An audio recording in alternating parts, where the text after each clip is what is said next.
بسم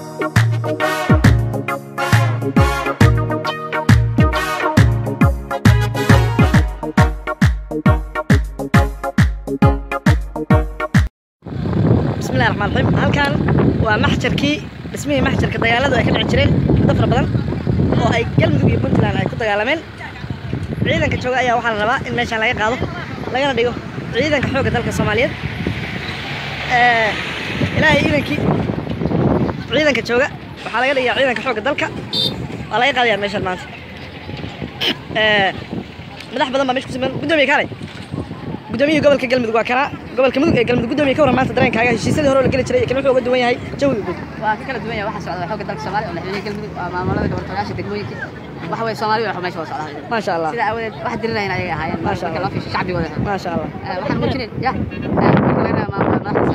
halkan ciidamada deganaa Soomaaliya halkan waxa way meelihii dagaalada ka dhacay maxjarka ahaa maxjarkan ha dhismihiisa oo ka صح هذا عندك دير ولا شيء كذا صح صار كويس ما تشيل خير ما رجعنا ما شاء الله ما شاء الله ما هذا لا اقل هذه waa tahay ciidankii halkan waa laga qaaday waa baxaynaa hay